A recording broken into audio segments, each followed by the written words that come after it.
Brett Elmore back in with Mick Gillispie of BamaInsider.com. Of course, you can check him out online on YouTube and various platforms. Mick, good to see you.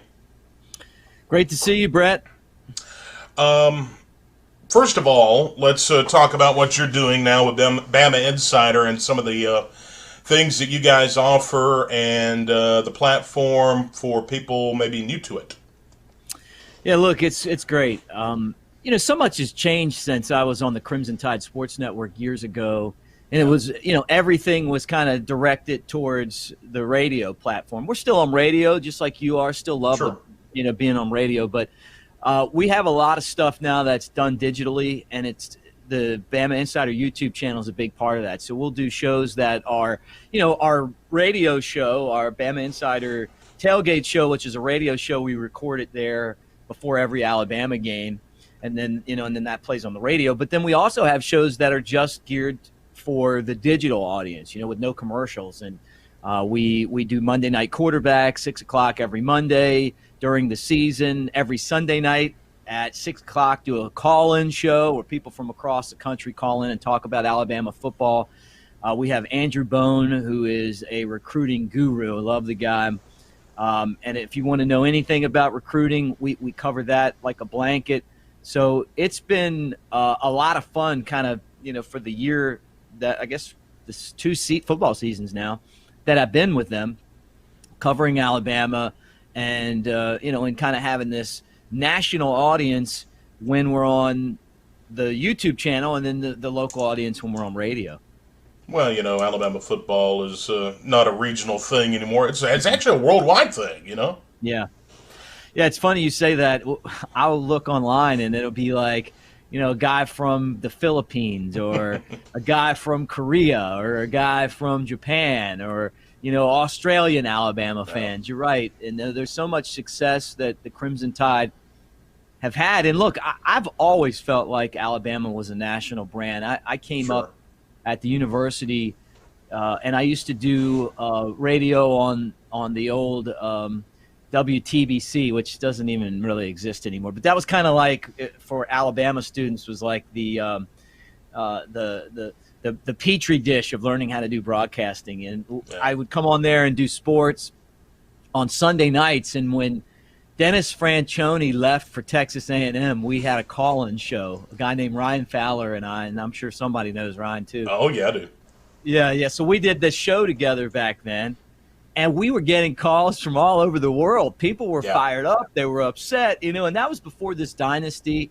It was after the Bears dynasty, and that was kind of a dark time for Alabama as far as winning football games. But, yeah, it was like if you ever wondered where all these Alabama fans were, somehow they had gotten the phone number. This is before the internet, and they're calling in, and we're like getting calls from like Spain to talk about why this guy's leaving. Yeah, it's bad. Let's talk about the season so far. Of course, we know the ups and downs. We don't have to go through all that, but the Texas A&M game, the only loss for the Crimson Tide. The Cotton Bowl, pretty impressive. What was your thoughts of the Cotton Bowl performance? Yeah, look, I thought that they executed the game plan perfectly. That's exactly what I theorized Alabama would do. I said, I think that it's going to look a lot like Ole Miss, which is old school Alabama football, where Alabama runs behind that big offensive line. They basically lean on the run and don't throw the ball a whole lot. And part of it was Cincinnati's strength was the secondary, with Sauce Garner and Kobe Bryant, two of the best corners in all of college football. So Alabama basically ran behind the offensive line. The O-lines had two really good games back-to-back after struggling throughout the season. And I liked it. Look, they didn't throw the ball a whole lot. We don't know what it's really going to look like without John Mechie because it wasn't a game plan that called on a ton of passing. What we did see, though, is that Jamison Williams can catch balls that aren't, over top of the defense. And he was making a lot of pass catches across the middle and for short gainers. So I guess the big question moving forward is, how is that going to look against Georgia? But I thought the game plan was executed. The defense is playing as good as they've played And I like the matchup for the defense against Georgia. The teams that give Alabama problems normally are these passing teams, but Cincinnati couldn't block Alabama enough to really move the ball. You know, you have to think sometimes Saban, pretty much the GOAT, and was this by design, this vanilla game plan against Cincinnati to not show all your cards for Georgia? Like you say, the Mechie thing, you don't know what Alabama's going to look like without him. Yeah, you know what? I don't know that it was to try to hide anything from Georgia. I think that it was just what was there in that particular matchup. Yeah. I mean, because and maybe I'm wrong. I mean, maybe I'm wrong. I mean, look, Texas A&M, I feel like they took 2 losses this year just to try to hide stuff from Alabama, and ended up being not so great of a season, but they did beat Alabama.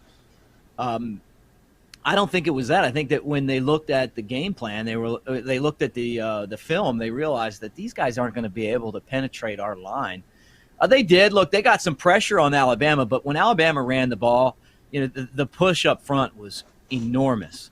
So, I think that's kind of what it was. Do you think this squelches the argument for a non-Power 5 to be in the playoff? No, no. I think Cincinnati was good. Look, if you have a great season, you deserve the opportunity to get there. But are we going to get the same results every time? Yeah, right. But I mean, right. I mean, look, would that mean Notre Dame can't come back in? I mean, every time they make it, they get stomped. And honestly, I thought Cincinnati was a better opponent against Alabama than Notre Dame was a year ago. And I felt like that particular game that Alabama might have hid some stuff going into the Ohio State game, or didn't have to do a whole lot. I felt like this particular game plan was, hey, look, this is what we know we can do. They ran the ball 10 straight times to start the game and went down the field and scored. And then at that point, you realized, like, that's going to be there all day.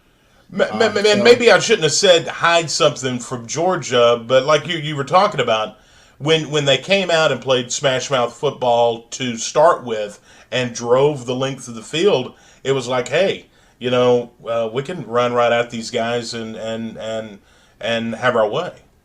Yeah, well, that's true. And it's going to be such a different game when Alabama plays Georgia, because that plays the exact same game plan, and Alabama probably gets beaten by 30, right? I mean, like, you're not going to be able to run the ball consistently on Georgia. They stop the run, and they're as good as Alabama is at stopping the run. And I would say as good as any team in the country, but Alabama and Georgia are the 2 best teams by far this year. Yeah. And Georgia's strength is stopping the run. So, Alabama will probably throw the ball way more than they run it this So how important is Brian Robinson then? And because he had a standout game against Cincinnati, if he can duplicate, which you would hope so if you're a Crimson Tide fan, or at least come close, that really opens up the passing game. Yeah, Brian Robinson's important. I don't know how much success he's going to have running the football, and I'm still not a huge. I'm not a huge believer in Brian Robinson being an elite back. I think he's a very good football player who does fundamental things as well as you can ask, right? And that includes blocking and knowing where he's supposed to be. But he's not going to break he's not a game breaker. He's not like Najee was last year, where if you give him a crease, he's going to take it 60 yards. He's not fast enough. He doesn't have those kind of moves. He runs straight ahead. He is a punishing back. And honestly, I think that he might have found the spot in the NFL just because he does all the other things right. But if Alabama wins the national championship with him at running back, I honestly think it's amazing, because he is very mediocre when you compare him to the other running backs that Alabama's had since Nick Saban's been there. And it was tough for him to get on the field until this year. And it was just because of all of the great backs that were ahead of him. But he's made the most out of his opportunities. So having him back healthy is important. Even if he's not able to get away from Georgia's defense as a running back, helping Bryce Young in the pass game is just as important. And don't think that Georgia's not going to stunt a lot more. Don't think Georgia's not going to blitz a lot more. They're going to move guys around on the line. they're going to be more creative this game by far than what we saw the first matchup. Yeah, they've already talked about Georgia, how their defensive game plan just was not on par, and obviously in the SEC championship game. But we were talking about Robinson waiting his turn. He could have went anywhere really with the transfer portal, and that's become such a huge deal in college football now. The transfer portal, and but he waited out his turn. Yeah, I mean, this is a really dark time in college football history. It feels like it, doesn't it? Yeah, I mean, there's no rules on NIL, no one enforcing them, and then the transfer portal, it's ridiculous, and it's kind of it's dangerous to the long-term stability of college football. The way that things are going on right now, there needs to be some guidelines. I don't know who's going to step in and take care of that. The good thing is, for Alabama fans, is they'll take advantage of it. Sure. Nick Saban will go out and he'll get Eli Ricks. He'll get Gibbs, the running back from Georgia Tech. They'll add more guys where they need them, like Jamison Williams and Henry To'o. But for the whole of college football, it's a shame watching all of these guys transfer, starting quarterbacks for no reason, transferring. There's going to be somewhere like, well, Texas A&M obviously is paying guys. I mean, it's so obvious. I mean, come on. Yeah. And I don't even know if it's hidden. But there's big time millions of dollars right now going to players to play at Texas A&M without even stepping on the field. I don't know that was the intention of this. And look, if they want to make it professional football, then they need to do that. But it's not amateur sports anymore, and it never really was, right? I mean, maybe guys have been getting paid the whole time. I mean, I know that. I'm not stupid, but now it's more out there. It's out there, and it's gotten to the point where it's starting to really hurt the game. And so what I'm hoping is that somehow they get together, they make transferring, hey, look, a two week or month process. Hey, you got to be in by here and it better be done by here. And then the NIL, I mean, they shouldn't be paying players to go to certain colleges. I mean, I know that's what the rule says, but that's not what's happening. I mean, we can see all of a sudden now Texas A&M is like the best place ever to recruit. I mean, come on. Yeah, right. Give me a break. Jimbo's a decent coach, but and the other Texas schools are doing that as well. They got all that oil money, right? So yeah, it's all the oil money, but that's not if I was a college kid, that's not my premier destination. I don't think. No, come on, no way. Well, let's talk about Monday night, the Georgia game. You hear all about it. It's hard to beat a team twice in one season. The rematch, yada yada. Georgia favored in the ball game once again. Got to be playing to the advantage of Alabama, I would think. Well, I don't know. I mean, I've thought about this one so much. Alabama, whooped them the first time, and they were down by 10, and it was 41 to 7 to 10 or something after that point. I mean, it was just a complete demolishing of Georgia. And when and before that game, I said, hey, everybody, you need to go to Biloxi or go to Pearl River Resort, my friends over there in Choctaw, and put all your money on on Georgia. I said before the SEC game, because Alabama had played so poorly. Their offensive line had been so inconsistent. Brian Robinson's not that impressive, when you talk about where Alabama's been running back wise in the past. The defense has had lapses over the course of the season, although they've seemed to figure it out, right? Yeah. And then they barely beat Auburn. They shouldn't have won the game, but thank God they did, right? And then with one of the greatest drives in history. And then, maybe this team has found something, going into that Georgia game. But I didn't think so. And I thought, look, 7 points probably should be a 14-point spread, and then Alabama went in there and whooped them, Well, what's changed since then?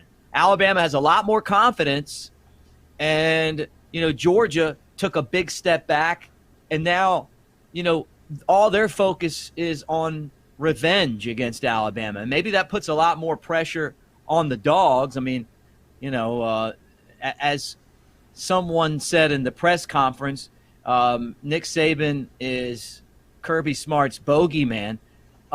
Look, whoever wrote your question for you, reporter, it's Boogeyman. Yeah, There's even Boogeyman. a song called Boogeyman. Not the same Boogeyman that hides under your bed, but next time maybe read over that and ask them. There's no such thing as a bogeyman. I love Kirby's response to that. But it's so ridiculous. It's not a potato issue like she put on her Twitter. It's boogeyman. And I don't know that Nick Saban is Kirby Smart's boogeyman. I thought it was an unfair question. Alabama's just a really good football program and has had some great moments against Georgia. But Georgia and Alabama are, right there head to head. So, going into this game, it's hard for me to say, hey, Alabama is motivated because they're a 2.5 or 3 point underdog in this game. Georgia has great players with a lot of experience, 5-star guys all over the field, right? Isn't it like 18 or 19 5-star players? So they're going to be able to match up player for player with Alabama. I'd say the biggest issue they have is Stetson Bennett. I'm not sold on him. He's kind of like the Brian Robinson of their team. But the problem is for Alabama is that the same thing that Georgia found out is, look, Brian Robinson isn't Najee Harris. He isn't T.J. Yeldon. He's not Eddie Lacy, Mark Ingram, Derrick Henry. I mean, should I keep going? Josh Jacobs. I mean, I can do this all day, right? But he's still a damn good football player, and so is Stetson Bennett. And they can find a way to win with Stetson Bennett, who's, I put those guys right head-to-head as well. So going into this football game, I still think Georgia should be the favorite. But the biggest advantage that I feel like Alabama has is style. And I felt like that's why they won the game against Georgia the first time. I've said this, Brett, on my shows for, 3 or 4 years. And for anyone that knows me and has listened to my stuff, they've probably heard me say this, and they probably roll their eyes every time I say it. But Georgia reminds me of the Brad Paisley song, Old Alabama. But they're not singing about the group from Fort Payne, right? Right. With Randy Owen and the boys, right? No, I'm talking about Old Alabama. We just had the 15-year anniversary of Bama beating Texas for the national championship. Mm-hmm. Georgia plays that same style of offense that Alabama did back then. Let's establish the run. Hey, we can go fast, but we're not going fast. Alabama played that, won with it. 2015, I'm sitting with two-time All-American and 09 national champion Mike Johnson, offensive lineman on that team, in the dome watching the game in Glendale when Alabama played Clemson. And Alabama had an excellent defense, a lot like Georgia this year. And Deshaun Watson and Clemson went up and down the field on that team. And after the game, Nick Saban made changes, brought in Lane Kiffin, switched things up to try to get modern with the offense. Georgia still plays that style of offense. And the reason why that's tough is you win a lot of games with it, but when you play these dynamic offenses and you fall behind, you're like a turtle on its back. It's hard to get back up. We saw that last year when those two teams played, and we saw it this year when they played. So for Georgia, the formula for them to win the game is they can't get into a shootout with Alabama. And it's just tough because the rules of college football right now benefit the offense. So you put your best players on offense, you spread it out, you go fast, and no matter how good your defense is, it's impossible to stop an offense like Alabama's when it's clicking, like Clemson's when it's clicking, like Ohio State's when it's clicking, right? But you can stop Georgia's offense. We saw that last game. You take the run away from them and pressure the quarterback, and then they fall behind, and all of a sudden you get into the situation where, a 10-point lead turns into a 24-point loss. Mick Gillispie from BamaInsider.com joining us. Prediction for Monday night, what do you think? Well, let's see. I think Georgia's the favorite. I don't have a strong lean either way, but the one thing I know is I'm taking the style in this one. I'm taking Alabama style. It worries me that you talk about the history of college football Only 5 times have top 5 teams played twice in the same season. You remember when it was Alabama and LSU. Yep. LSU won the game of the century in Tuscaloosa in overtime, and then Alabama shut them out in the Dome. I was at both of those. I was. Uh, Steve Spurrier and Bobby Bowden did the same thing. I want to say it was like '96, right? Yeah, mid And 90s. and Spurrier lost the first game, which really should have won that one at Doak Walker against Bowden, and then he won the second game. But only 5 times has it happened, and the team that won the first game lost the second one every single time. So that doesn't bode well for Alabama. I think Georgia really, really wants this game. I think Alabama does too. Alabama has a very youthful team, but I don't feel like they're young anymore. And I think if Alabama weathers the storm at the beginning of the game when Georgia comes out and they're fired up and they're angry and they're pissed off and they're ready to get some revenge, and Alabama gets it into the, just like a normal game again, like they seem to always be able to do, I think style will win out at the end. So I got 41-28 Alabama in a game where maybe they score late to win. But look, if I'm wrong, it would not surprise me at all. I picked Georgia to win the national championship before a game was played this year. I told people on the College Sports Book, which is a channel that I'm on for betting, to take Georgia and the plus 900 at the beginning of the year. So I get that part of it. The difference is having seen these two teams play, I know that there's a gear that Alabama has that Georgia's going to have to do a lot to stop, and it's going to be basically them pressuring the quarterback. If Alabama's able to figure out how to stop that pressure or get around it, or Bryce Young makes some big runs in the game, then I could see Alabama winning, and the way that they're going to win is score in the 40s, I think. Mick, appreciate your time, and always nice chatting with you. And BamInsider.com, check it out for complete game action. Mick, appreciate your time. Thank you.